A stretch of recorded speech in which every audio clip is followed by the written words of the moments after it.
Shalom, shalom, shalom. Selamat pagi masyarakat iman yang dikasih oleh Tuhan.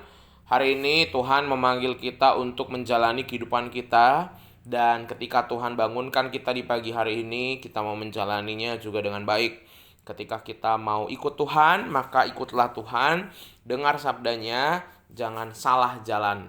Dan kita percaya kalau kita jalannya lurus, lempeng, ikut aturannya Tuhan, maka dosa nggak bisa masuk, maka kita juga akan semakin dekat dengan hal-hal baik dan yang membahagiakan. Mari bersama-sama kita pujikan Kidung Jemaat 355, Kidung Jemaat 355, bait pertama dan yang kedua. Yesus memanggil. Kidung Jemaat 355, bait pertama dan yang kedua.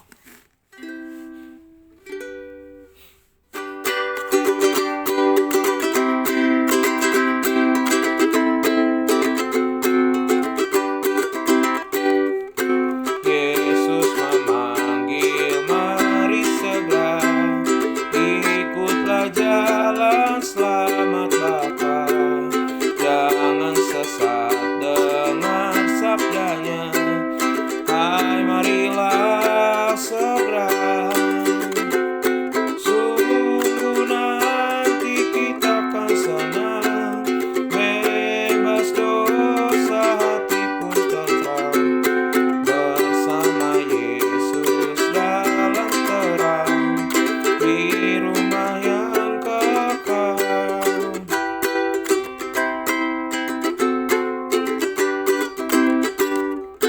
Hai, marilah kecil dan besar, biar hatimu girang benar. Pilihlah Yesus, jangan gentar. Hai, mari datanglah. Sungguh nanti kita akan senang, bebas dosa, hati pun tentram. Bersama Yesus dalam terang, di rumah yang kekal. Mari kita berdoa. Tuhan, kami percaya bahwa hati kami tentram, hati kami bisa melewati hari ini kalau kami mengikuti jalannya Tuhan. Kami serahkan pembacaan firman Tuhan pada pagi hari ini agar kami kembali mendengar suara Tuhan melalui firman-Mu. Kami serahkan dalam nama-Mu kami berdoa. Amin. Bapak Ibu Saudara, bersama-sama kita buka Keluaran 20 ayat 18 sampai 21. Keluaran 20 ayat 18 sampai 21. Keluaran 20 ayat 18 sampai 21. Dengarkanlah sabda Tuhan. Saat bangsa itu menyaksikan guruh mengguntur, kilat sambung menyambung, sangkakala berbunyi dan gunung berasap, maka bangsa itu takut dan gemetar dan mereka berdiri jauh-jauh. Mereka berkata kepada Musa, "Engkaulah berbicara dengan kami, maka kami akan mendengarkan. Tapi janganlah Allah berbicara dengan kami, nanti kami mati." Tetapi Musa berkata kepada bangsa itu, "Janganlah takut, sebab Allah telah datang dengan maksud untuk mencoba kamu, dan dengan maksud supaya takut akan Dia ada padamu, agar kamu jangan berbuat dosa." Adapun bangsa itu berdiri jauh-jauh, tetapi Musa berdiri mendekati embun yang kelam di mana Allah ada. Hal apa yang paling kita takutkan? Ada orang takut nggak punya uang. Ada orang takut sendirian. Ada orang takut setan. Ada orang takut kegelapan. Ada orang takut penyakit. Ada orang takut bertengkar. Dan masih banyak lagi. Ketakutan itu ada macam-macam. Dari yang kelihatannya menyeramkan sampai yang bahkan tidak menyeramkan tapi ditakutin, seperti orang ketakutan balon. Nah, ada. Ketakutan itu akan membuat seseorang ketika menghadapi ketakutannya, satu, entah dia jadi kepikiran stres, gemetar, keringat dingin, panik, atau melakukan hal-hal yang tidak biasa dilakukan. Ketakutan. Dan ketakutan itu biasanya nggak rasional. Ketakutan itu sebenarnya hal yang Mungkin karena seseorang itu merasa hal yang ditakuti itu jauh lebih besar dari dirinya, atau jauh lebih berbahaya, atau jauh menyulitkan, menyakitkan, sehingga dia takut. Dan salah satu ketakutan yang sebenarnya buat saya agak sedih sebagai hamba Tuhan adalah kalau ada orang takut ke gereja.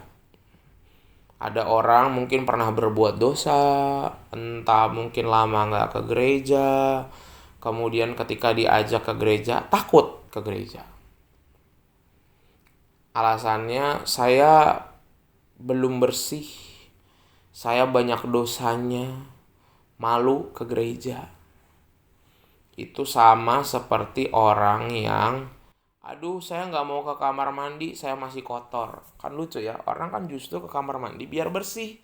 Orang kotor masuk kamar mandi supaya bersih. Begitu juga dengan berhadapan dengan Tuhan. Nah, dalam bacaan kita hari ini, orang Israel ini juga lucu. Mereka takut sama Tuhan karena kedahsyatan Tuhan hadir ketika Gunung Sinai itu. Allah menampakkan sebagian dari dirinya dalam bentuk alam yang dahsyat sekali, guntur, petir, berasap, semuanya sangkakala, dan membuat umat jadi takut. Yang lucu ya, umat tuh takut sama sosok Allah, tapi nggak takut sama perintah Tuhan, ya kan? Kita juga gitu.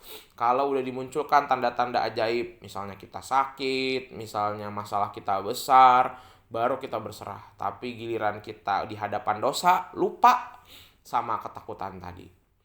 Jadi manusia itu seringkali takutnya sama sosok Allah karena Allah itu suci dan benar, tapi nggak takut kalau berbuat dosa. Nah, itu kan salah. Yang seharusnya kita lakukan takut berbuat dosa dan kita mendekat pada Allah. Tuh yang benar. Jangan dibalik, mendekat pada dosa takut sama Allah. Ini kita manusia apa iblis? Nah, kalau kita jauh dari Tuhan dan kita melakukan dosa dan jauh dari Tuhan, itu kita iblis. Kita kan bukan ya, kita manusia. Kita biji matanya Tuhan yang segambar dan serupa dengan Tuhan. Jadi seharusnya kita dekat sama Tuhan, menjauhi yang jahat, dekat sama Tuhan, jangan dibalik. Nah, Bapak Saudara, hari ini juga kita mau belajar, jangan seperti bangsa Israel. Berhadapan dengan Tuhan gak bisa diwakilin Bapak Ibu. Wah udah, nanti saya serahin aja masalah keluarga saya ke pendeta. Saya serahkan aja masalah saya kepada orang tua saya. Saya serahkan masalah saya pada pasangan saya. Gak bisa. Urusan kita, dosa, tindakan hidup kita itu kita tanggung jawab depan Tuhan, pribadi lepas pribadi. Gak bisa diwakilin sama orang. Sehingga mari Bapak Ibu Saudara, hari ini kalau kita berhadapan dengan dosa, jangan diam-diam, jangan menjauh dari Tuhan, justru mendekatlah sama Tuhan. Tapi saya nggak layak, justru Tuhan cari kita yang nggak layak ini supaya kita dilayakkan. Jadi kalau kita habis berbuat dosa, justru jangan menghindar. Walaupun kecenderungan kita pasti akan menghindar kalau udah melakukan dosa. Kita minta ampun sama Tuhan, ampuni saya. Harus malu ya itu udah bagiannya. Berbuat dosa malu ya itu udah bagiannya. Kalau nggak mau malu jangan buat dosa. Sehingga mari sama-sama. Kalau hari ini kita melakukan kesalahan, atau di minggu ini atau di bulan ini melakukan kesalahan, malu itu jadi bagian dari hidup. Nggak bisa kita hindari, nggak bisa kabur terus. Kita harus hadapi. Kenapa? Karena kita menghadapi bukan cuma dosanya, kita juga harus berhadapan dengan Tuhan. Tuhan menjadi hakim, tapi juga Dia adalah penyembuh. Jadi kalau kita mau bertobat, mau hidup lebih baik, maka datanglah pada Tuhan. Hidupmu pelan-pelan akan dipulihkan, anugerah dan berkat akan dirimu dan juga keluargamu rasakan. Amin. Mari kita berdoa. Tuhan, terima kasih melalui firman-Mu hari ini kami belajar dari Musa dan orang Israel. Kami seringkali suruh orang lain, suruh keluarga kami, suruh teman gereja, suruh pasangan, suruh saudara, suruh orang-orang di sekitar kami untuk berhadapan dengan Tuhan. Ketika kami melakukan dosa, kami malu, kami takut. Tapi itu bagian dari hidup, gak bisa kami hindari terus. Gak bisa kami malu terus. Kami harus jalani hidup ini dengan berani, harus jalani juga dengan pertobatan, dan harus mau mengakui kesalahan. Kami serahkan ya Tuhan kehidupan kami hari ini, hanya dalam nama-Mu kami berdoa dan bersyukur. Haleluya. Amin. Selamat pagi, Tuhan Yesus memberkati, tetap bersemangat.